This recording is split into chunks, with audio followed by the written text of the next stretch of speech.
네, 한 주 동안의 프로야구 소식 정리해보는 순서입니다. 미국 프로야구 텍사스의 추신수 선수가 1타점 2루타 포함해 3번이나 출루하면서 다시 아메리칸 리그에서 출루율이 가장 높은 선수로 올라섰습니다. 네, 박노준 교수와 함께하는 톡톡 베이스볼. 오늘은 추신수 선수 소식부터 알아보도록 하겠습니다. 안녕하십니까? 어서 오세요. 안녕하세요. 예. 네.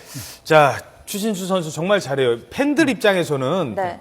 홈런 잘 치는 선수가 좋아하지만 네.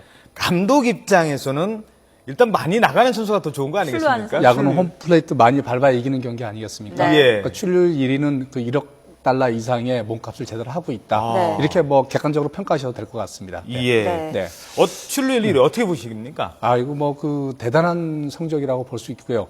오늘 그 토론토 블루제이스전에서도 RA 디케한테 3번이나 출루했다는 것. 네. 볼넷 하나, 안타 2개. 대단한 출루율이거든요. 그래서 예. 다시 올랐었고, 타율도 3할 1푼 1리로 올라섰는데 12일 만에 멀티 안타.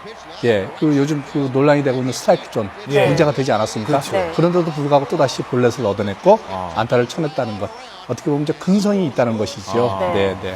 어떻게 보면 좀 오락가락하는 스트라이크 존 때문에 네. 추신수 선수가 부진했다가 오늘 네. 1위로 다시 올라섰는데 이 너무 넓어서 이 미국 심판들 사이에서도 여러 가지 얘기가 나오고 있대요. 스트라이크 존. 그렇습니다. 어떻게 보통 보십니까? 미국은 메이저리그는 담배값을 세운 스트라이크 존인데 네. 추신수 선수한테만 그 태평양처럼 태평양 넓다라고 스트라이크 존이다. 이런 얘기가 좌우 나오는데. 상하 이렇게 확대를 해가지고 굉장히 그 추신수 선수가 타격 밸런스까지 무너지는 그런 모습을 보이지 않았습니까? 그래서 네. 상당히 고생을 많이 했는데 사실 이렇게 그 심판의 스트라이크 존에 움직이면 안 돼요. 오락가락하면 안 되는 예, 거죠. 그렇습니다. 네. 이렇게 오락가락하면은 배터리도 그렇고 타자들도 그렇고 어떻게 그 포커스를 맞출 수가 없습니다. 네. 이제 그런데 추신수 선수가 이걸 이겨내야 됩니다. 예, 그 나름대로 심판 특성이 있거든요. 빨리 예. 캐치를 해서 그게 맞춰서 가야지 그렇죠. 심판의 콜에 자꾸 움직이거나 마음이 움직이거나 음이 동요하면. 그렇게 되면은 예. 안 되는 거죠. 예. 네네. 역시 잘하는 선수들은 노련해요. 네. 노련한 게 좀 중요한 것 같고. 류현진 선수, 뉴욕 매치와 맞붙게 됐죠. 지금 네. 몸 상태 어떻다고 보십니까? 지난 17일 날 그 75개를 던지면서 조율을 했거든요. 네. 75개 던졌다는 것은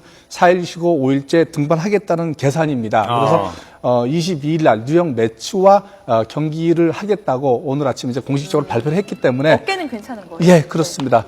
지난달 24일 날 어떻게 보면은 그 DL, 그러니까 그 부상자 리스트에 올라간 다음에 다시 22일 날 이제 등록을 해서 나올 예정인데, 어깨 상태가 굉장히 좋다라고 합니다. 그렇기 때문에, 다시 한번 이제 기대를 해야 될 것 같고, 하나 시절에도 부상이 많이 없었던 그 유현진 선수였거든요. 예. 근데 네. 이번에 좀 무리를 했던 것이 탈이 났고요. 충분히 쉬었기 때문에 좋은 피칭이 기대가 됩니다. 네. 예.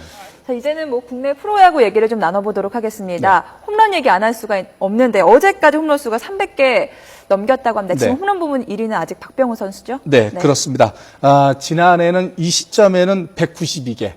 그러니까, 현재 보면은 114개나 더 나왔어요. 똑같은 시점에. 네. 이런 추세라 그러면은, 올해 1100개에서 1200개 정도가 나올 가능성이 지금이 한 높은데요. 시즌 30% 정도 지났죠? 그렇습니다. 네. 정확히 29.5% 지났거든요. 네. 근데 올해 그 외국인 타자가 한 명씩, 팀당 한 명씩 들어오면서 각 팀의 주력 타자들이 시너지 효과를 보면서 전체적으로 타고 투자가 되고 있습니다. 타자들이 잘하고. 예. 네. 그래서 타율도 지난해 이맘때에 정확히 2할 7푼이었는데 또다시 이맘때 보면 똑같이 비교해보면 1푼이나 더 높은 2할 8푼 전체적인 리그 팀 타율이 나올 정도로 타자들이 아주 힘을 내고 있습니다. 예. 네. 관중들은 보기에는 좋은데 네. 투수들은 정말 힘들겠어요. 게다가 투수를 힘들게 하는 게 이거 에라 아닙니까? 에라 네. 실책. 그렇습니다. 이거 뭐 롯데 경기인가요? 한 이닝에 4개까지 나오는 이런 경기도 있었어요. 예, 역시 그 지난해하고 비교를 안 할 수가 없습니다. 예. 가진 객관적인 그 평가이기 때문에. 그렇죠. 그 지난해보다는 정확히 218개로 지난해보다 3개나 더 많은 시점인데 네. 문제는 뭐냐면은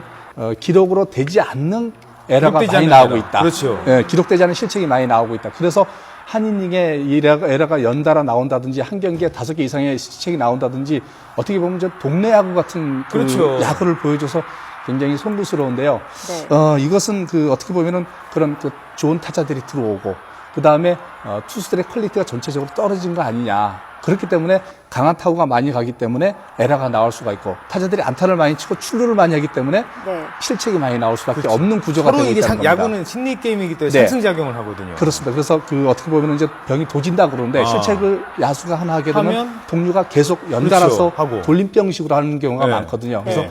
선수들이 좀 멘탈적으로 좀 강해져야 될 거다라고 생각을 합니다. 힘 빠진 네. 투수는 또 그러다가 홈런 맞고 그러는 거 아니겠습니까? 예. 네, 예. 그리고 부진한 LG는 새 사령타 선임을 했는데 3경기 치렀습니다. 네. 아직까지 좀 올라오지 못하고 있죠. 양상문 감독이 네. 취임을 해서 지금 2승 1패거든요. 네. 근데 첫 경기에서 5대 0승, 그 다음 경기 2대 1승. 네. 그래도 그 세 순위는 번째 경기는 아직까지. 예, 패하긴 했지만은 순위는 최하입니다. 네. 그런데 양상문 감독은 투수 출신입니다. 그러니까 LG가 지난해 11년 만에 포스트 시즌 나간 것은 그 팀 자책점이 1위를 하면서 나갔거든요. 네. 그래서 팀 자책점이 하위권으로 처지면서 LG가 다시 하위권으로 갔는데 양상문 감독이 와서 투수들을 좀 다시 정비하고 예. 기타의 밸런스만 맞으면 치고 올라갈 수 있는 전력은 맞다라고 봅니다. 네. 예.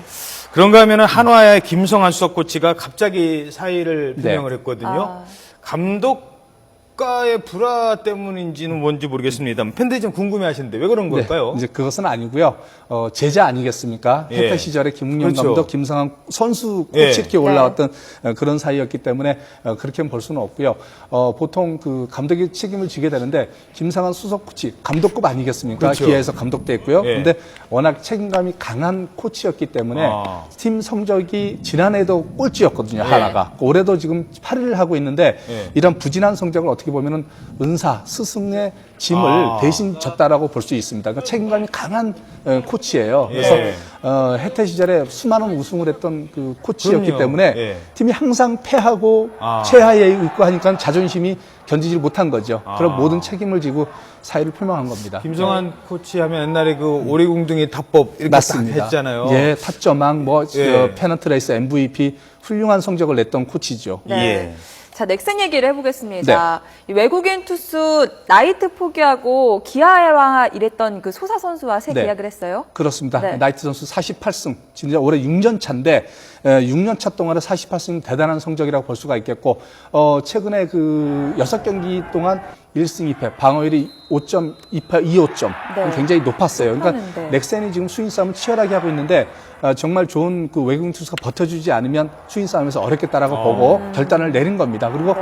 나이트 선수가 6시즌째가 되면서 구종과 구질 모두 파악이 돼서 난타당하는 경기가 많아졌어요. 네. 그래서 결단을 내렸는데 헨리 소사 재작년 지난해까지 기아에서 뛰었던 그 150km 이상의 그 볼을 던지는 파이어블러입니다. 그래서 18승 17패를 했는데 올해 미국의 마이너리그에서 성적이 괜찮았기 때문에 넥센에서 영입을 했어요. 근데 이제 150km 이상 던지는 투수가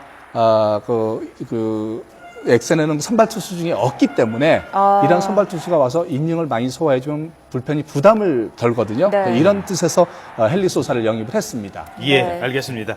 네, 지금까지 한 주간의 프로야구 소식 박노준 교수와 함께했습니다. 톡톡 베이스볼 순서였습니다. 오늘 선 고맙습니다. 고맙습니다.